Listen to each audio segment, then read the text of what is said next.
Hi there, my name is Jeff Teolis. My name is Martin Robbins, and I guess welcome to a special episode of the Final Round Pinball Podcast.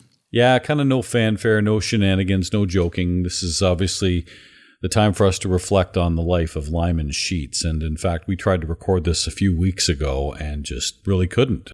We couldn't do it. For two people that speak for a living, we just couldn't get the words, and it's still close, in fact. Yeah, it does still hurt. It hurts because we've lost somebody that was really important to all of us, especially the pinball community. Was really close to you. I'd met him once, so I'm not even going to pretend that I'm close to him compared to a lot of people. The loss was still very profound for me. I guess it's one of those things where, when we hear about famous people passing away, I sort of feel a sense of loss. This is the first time for me I really, really felt a major sense of loss that affected me. I think you and everybody who knew of his work certainly has that sense of loss, and the outgoing admiration we have for the things he gave this community, how he made so many games better, and just they're the top of the Pinside 100 and they're fan favorites. And it doesn't matter whether you met him or not. I think you certainly have an affection for what he has meant to this community. And, the times I talked to him were very, very special. And as we're seeing a lot of wonderful tributes, and I think every podcast has certainly paid their respects to Lyman and of course the people left behind, whether it's Penny, his family, his friends.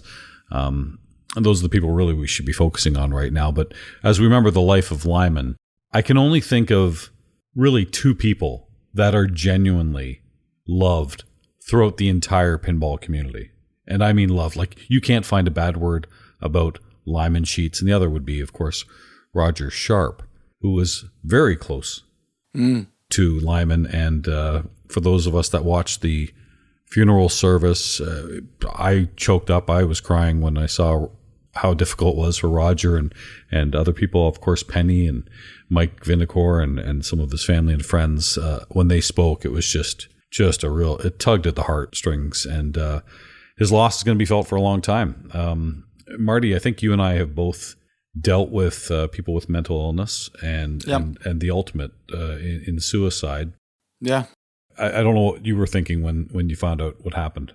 I think I was thinking the same thing as a lot of people, which is, I wish I could have done something, which is, it's a logical and it's an emotional thought to have, but it's not necessarily on us, and it's not something that we should feel responsible for doing. It is just a really unfortunate thing that happened. But the one thing I do want to say about this, and this is a story that I recounted with you, not about Lyman, but about somebody that was very, very close to me that I was responsible for, and they took their own life.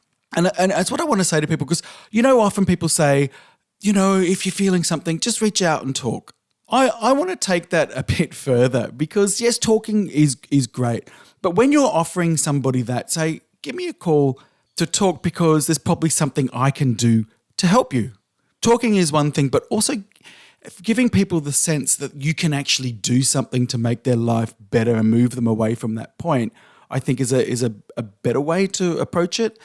Because I think to myself, and this is exactly what I said to you when we were talking about Lyman and also about the person that I knew, is I wondered to myself, what state does that person get into mentally where they think that is the only choice? That's the only choice they have in their life to end it. Me personally, I could never, ever come to that point. So if you think about somebody that has, what really can you do to get them away from that point? Obviously, be there, but do something for them. I'll share this.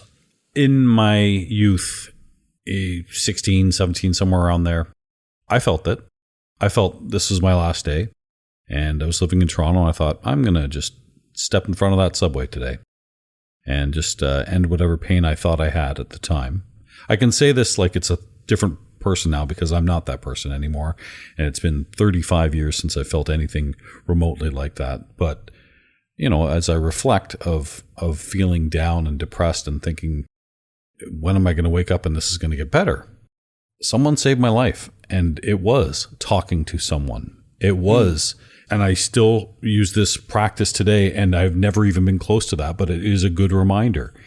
And I told this person everything I was going through, which in hindsight, I'm embarrassed that it was nothing, But to me, at 16 or 17, it was my world.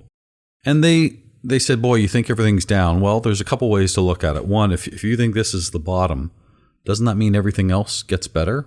If you think you've hit bottom, things can get better. That's true. It's hard to put yourself in that mindset at that point. But the other thing he said, and I do this, and this is why I feel so blessed in every aspect of my life, is that he said, why don't you do yourself a favor and write down, you have to actually write it down. Don't just think about it. Write it down so you can see it on paper. All the good things that happened in your life during the day. And it could be anything. It could be a beautiful sunshine. It could be a great meal you had, a good conversation you had with a friend. However big, however small it is, write it down and you look at that paper and you'll say, wow, life's pretty good. And some of the other things might not matter. But if you focus on the positivity, it makes it a lot easier. And that 100% saved my life. So my experiences with people like you had with your friend in 2014 was a very tough year for me. My name is Jeffrey Douglas Teolis. My uncle is Jeffrey Douglas McLeish, 3 years older than me, lived across the street, basically my big brother. I'm the oldest child, and he was the youngest brother of my mom, who had 8 brothers and sisters. So, I'm named after him. We are a brother. He looked after me in school. We played baseball together. And in 2014, after some addiction problems and other struggles, he ended his life. And that just the most painful day I've ever had. And that includes losing my father, 12 years ago. That was tough. And what I was thinking at the time was, boy, he's really hurting. And selfishly, I was thinking, but you're actually hurting so many more people than yourself because we're the ones left behind. And that includes family, children, and all that stuff. That's selfish of me to think. But how much pain would that person have had to be in to go through that? Yeah. And then a few weeks later, a friend of my best friend, college roommate, was going through a divorce. And I kept talking, it's going to be fine. I'm with Anne now, and Anne's my, second wife. And I went through a divorce, and I tried to explain to Julie, and I said, you know what? Things get better. Trust me. They do. You think they're going to be bad? Yes. There's money, there's kids and all that stuff, but you can make the best of it and you'll get through it. And he kind of asked me, he said, are you calling me every day just to make sure I'm okay because of what happened to your uncle? And I said, well, yes. And because I love you, and there's nothing I could do to make him feel better. His favorite band was Deep Purple. I took him front row center to see Deep Purple at a concert. And then days later, that was it for Julian. And I still think about these people every day, as everyone who's close to Lyman is definitely going to think about them. Every time you play one of those wonderful machines, you're going to think of Lyman. But I ask myself, and sorry to be long-winded, I ask myself, is there anything more I could have done? And the answer is no. Just be there for them as much as possible. But it's you can't be there 24/7, and that's the difficult thing. And if it's talking to somebody, if it's a professional, if it's medication, whatever gets you through the day, please, please, please do whatever's needed. And I don't know what else to do. I don't know what else we could do. You're a smarter man than I am, Martin. What do you think? Here's what I take from it, right?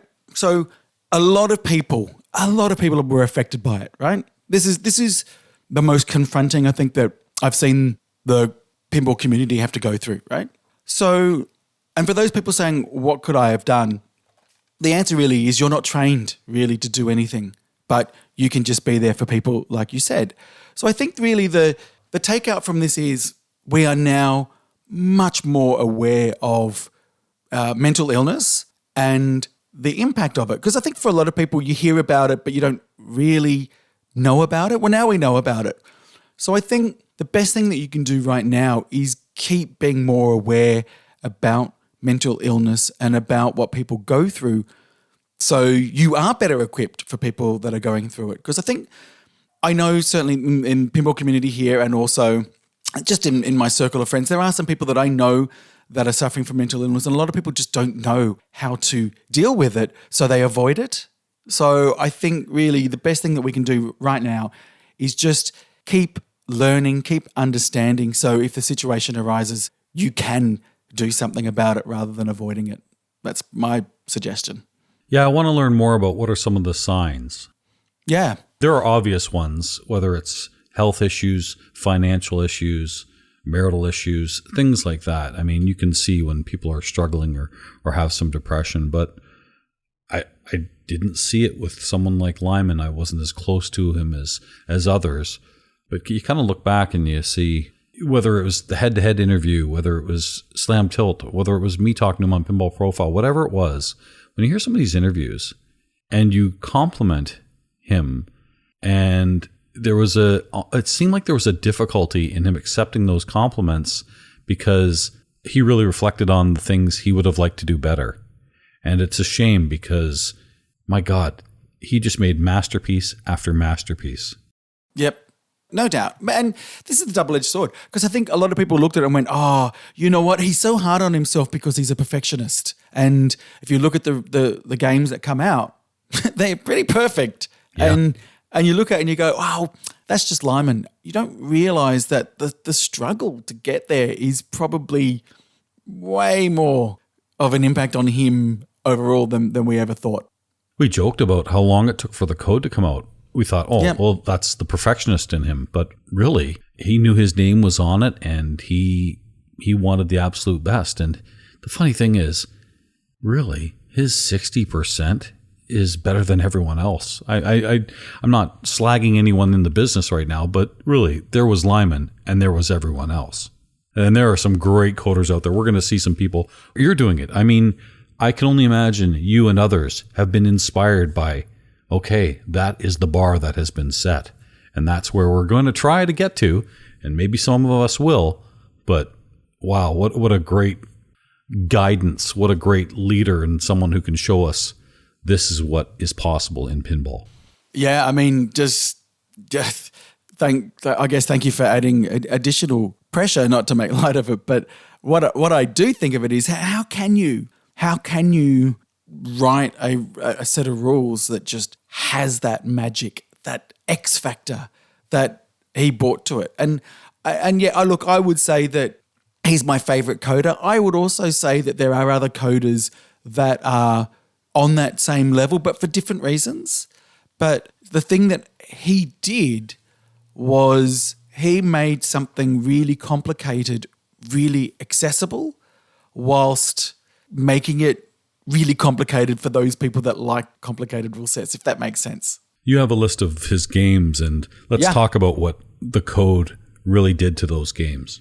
Well, look, let's talk about, I want to start with what I think is the game that was absolutely resurrected because of Lyman. It's got to be The Walking Dead.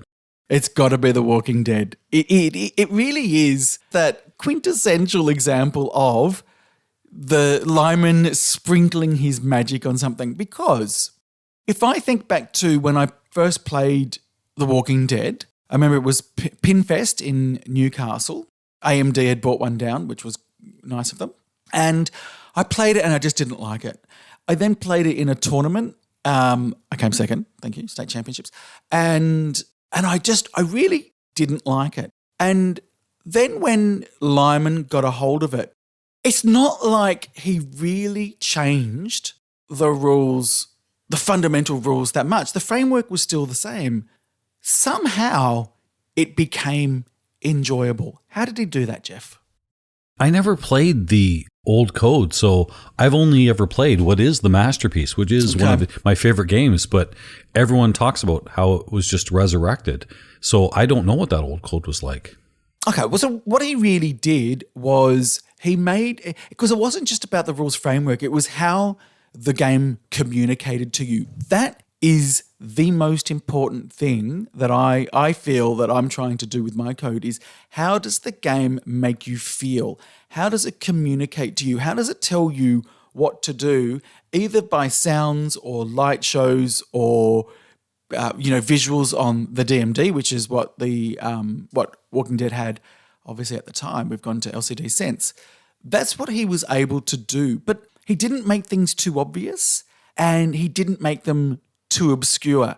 He just gave you breadcrumbs, enough breadcrumbs for you to know at any stage what you needed to do. And then when you did that thing, the fanfare was there for you to know you had done something great. He knew the magic to communicate to the player to make them feel good. And so that's what was missing from the game in the early code. Framework was still there. You still had to do, Prism multiple that way and Well Walker multiple that way. And Bloodbath was there as well. But you just didn't feel a sense of achievement. And you've got to remember, Walking Dead is a brutal layout. Thanks, John Borg. He gave us a brutal layout. Particularly the pop bumpers of Doom on the right-hand side. They were just awful.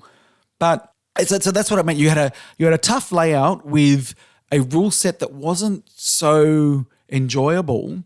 And so when you've got the two things of those together, it feels like you've got a bad game.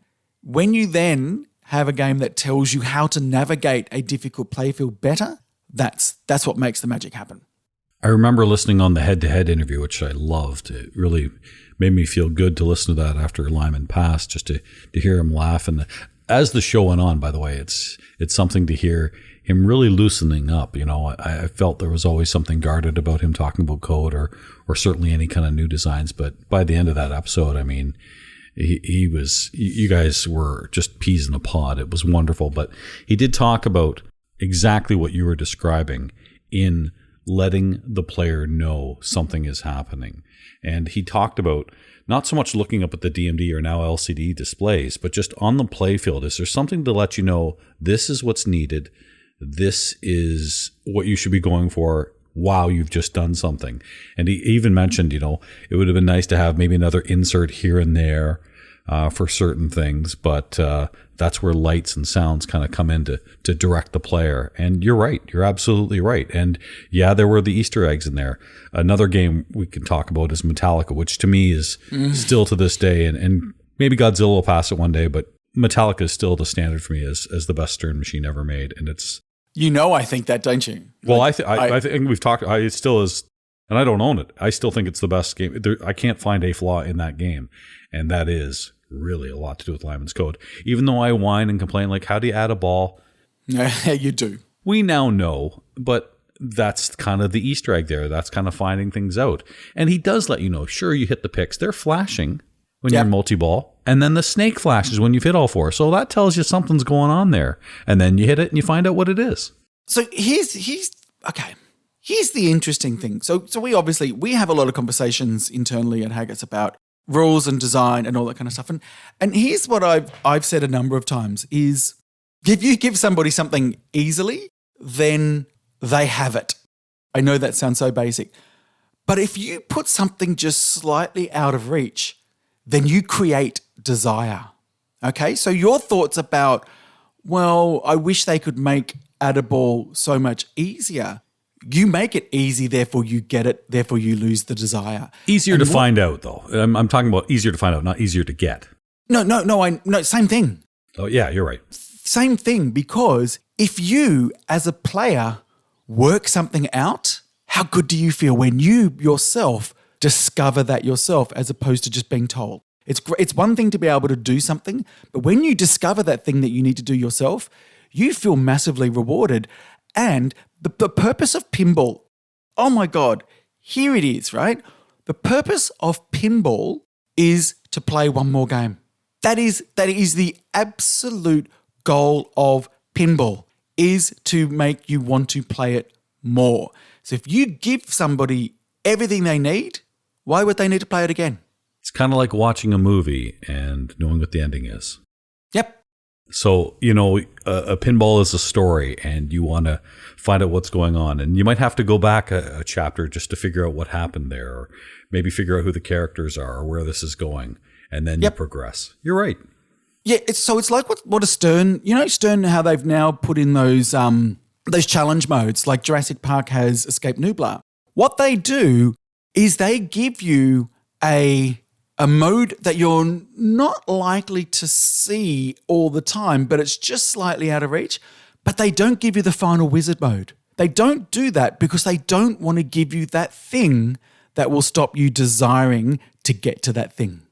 So remember, this is the purpose of layouts, rules, sounds, lights. Every bit of ingredient that goes into pinball is to, if you think about historically, is for you to put more money into that machine. But now that there's a lot of home user, it's still there to give you that one more go feeling. That's what it is. That's what Lyman Sheets absolutely knew how to do.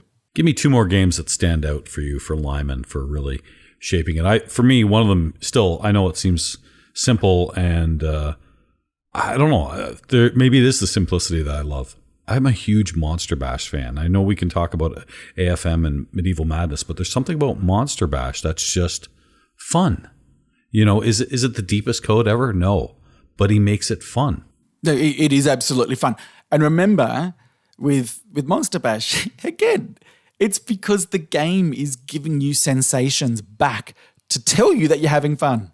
Like, you're having fun because the machine is making sure that you're having fun. And that's what he did.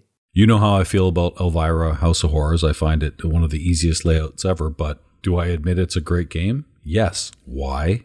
It's Lyman's code. There's a lot of great assets in there and call outs. And he was really particular on making sure that, there was that fun aspect too. And is the story being told. And you can definitely say that in Elvira. You've got a popular personality in Cassandra Peterson and what she does, and Lyman kind of tied it all together. Look at the effort he put into Batman. Oh my goodness. Yep, I know. Add those minor villains and just having all those assets and really not taking any for granted. Whether you like the game or not, that is a deep, wonderful game that is a different time every time you play it.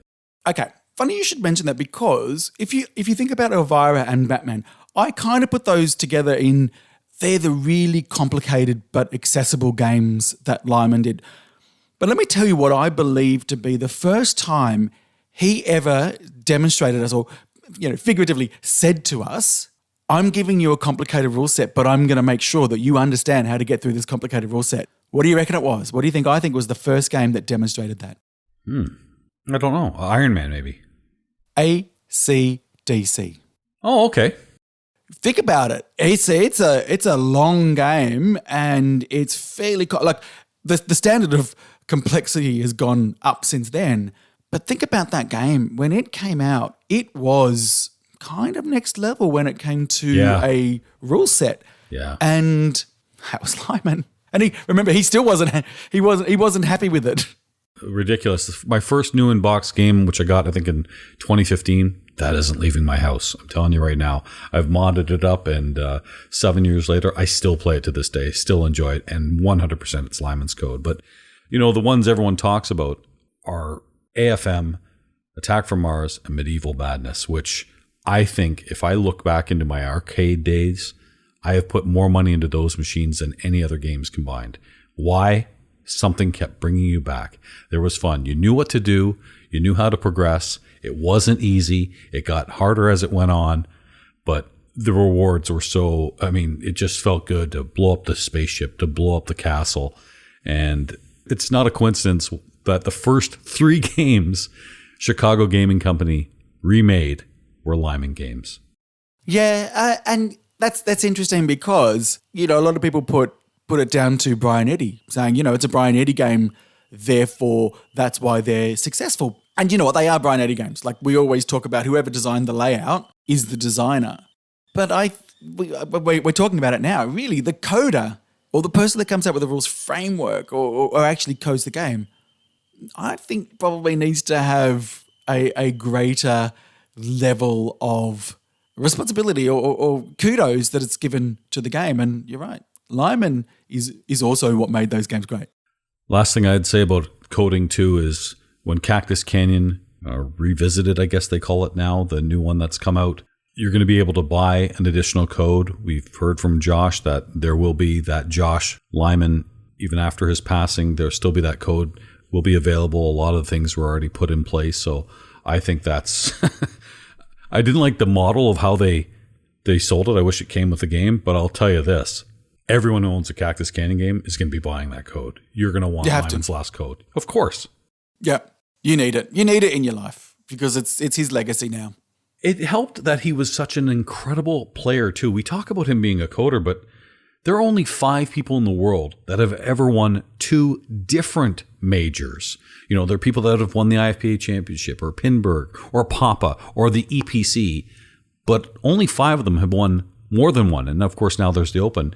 And he won 3 Pop championships. And he also won the EPC, which is just incredible. I think it was in Finland. And that's no small task to win 4 majors like Lyman did. An incredible player. And that probably helped him with code too. But I know when we watched the funeral service, there were just so many touching moments. And it wasn't really so much about the coder or the player. It was really about the man. When Penny was joking about, you know, them courting and dating and all that kind of fun stuff. And they were playing each other and, you know, they had to figure out, okay, what's going to happen? And I think she said something to the effect of, so what's going to happen if you win? And his reaction was like, if, which was, I love that, comedic cockiness and just, I mean, of course he won, but he's spectacular. And Mike Vinegar very touching about Lyman was really important to push hard to get Mike employed into pinball, and we've seen what he's done. His sister's comments just about how he dropped everything for her and just a loving brother, very touching. Roger, you know, you and I know we've talked a lot with Roger, and you know he never saw anything like him. He just was in awe. And you think of all the things Roger's seen, but when that first championship happened and he saw what Lyman could do, it was something. His discipline was unlike anything he'd ever seen. And Roger himself is a pretty darn good player, but just a loving tribute. And I have to thank Lyman, honestly, because any podcasts I've ever done, whether it's this, whether it's Pinball Profile, it was me being at Papa in 2016 and sitting beside Bo and Cairns and Lyman Sheets and just thinking, holy cow, I'm able to play these world champions. I'm able to sit beside them and talk. And what other hobby sport can you do that in? If you like football, you're not catching passes from Tom Brady. If you're a golfer, you're not playing in a foursome with Tiger Woods. But in pinball, any of these events, you can talk to some of the greats. And to be able to talk to Lyman and Bowen at that moment, I thought, wow, that maybe I can use my broadcasting skills and interviewing and make something out of it and some of these pinball profiles. So I have to thank Lyman for that. Yeah, well, I guess I'll tell you the story about the only time I met Lyman, because I'm going to go back a bit, because the first, I think a lot of people knew about Lyman, was the Special When Lit movie that came out. And in fact, I tried to watch it just after he passed away, and I couldn't get through the Lyman part. It was just too much. But I just remembered, like, that was the first time I knew of a pinball celebrity. When they were talking about who's the greatest player, everyone just kept saying Lyman Sheets, Lyman Sheets, Lyman Sheets, Lyman Sheets, right? It was just, this is the guy. So he's the first real celebrity / hero / person out of reach that I knew. And when I finally got to meet him, which was at Pinburg, when I was grouped up with him, and I was like, oh my God, that's Lyman Sheets. 2 things happened. 3 things actually happened. First of all, he was so chill. We were always going, where's Lyman, where's Lyman? And he would just turn up with a beer going, yeah, I'm ready. It's like, okay, cool. That's him. That's how chill he is. Second of all, he was so easy to talk to. Like, he just had no ego whatsoever. Was just happy to talk to anybody that would talk to him. Sign of a true gentleman. The third thing that happened, which for me is just the highlight of, was one of the highlights of Pinburg, but certainly just was it for Lyman. I got to watch him play. First of all, I got to watch him play pinball. I got to watch him decimate Creature from the Black Lagoon. In that stance, that play style, get through to a level of this game that I'd never seen. And he was playing it in such a risky way. Like, he was doing a strat that people just wouldn't normally do, But that was just him. He was just like, well, that's how I play. I go big or go home, and just so casual. And it was just such a joy to watch that level of expertise that I'd known about and I'd seen on many streams, but to see it in person was just golden. We're going to miss Lyman. We are grateful to have his wonderful games for years to come. They will always be some of the greatest games ever. You've set the bar. You're a wonderful man. We miss you dearly, and it's difficult for us to speak. There aren't enough words to describe how wonderful he is. But we do want to thank him, and you certainly can honor him by helping out the National Alliance on Mental Illness. That is NAMI.org. And if you can donate, that's wonderful. If you can be a voice for somebody, that is also invaluable. The effects of this person just can't be overstated enough. And we miss him now, and I don't think we'll ever stop missing him. I think we've lost a real pillar of the pinball industry. My only thing I would suggest to those that are hurting, that loved Lyman, that were close to Lyman, remember his life. Don't remember his death. His death was one horrible day, one bad day. We all have bad days. This is obviously the ultimate bad day. But really, remember the greatness and remember the good times of Lyman. It will help you in your mourning. I know with people that I've lost, and very close people, I never, ever think of the anniversary of their death. I could, in fact, somebody, the day we found out Lyman passed, somebody sent me a note and said, I'm thinking of your father. When we found out on January 21st, I had forgotten that was the day my father passed away years ago. I don't remember his death date. I remember his birth date. I celebrate that. I remember the life, and I would like you to try to remember the life of Lyman Sheets. It won't be hard because he was such a wonderful man and he gave pinball so much. So that's all we have to say for this. Thank you for listening. It hasn't been easy. Marty, thanks for helping me and others. And we're going to be back. And we'll be back this week and on Final Round. And until then, we'll say so long. Thanks everyone for listening.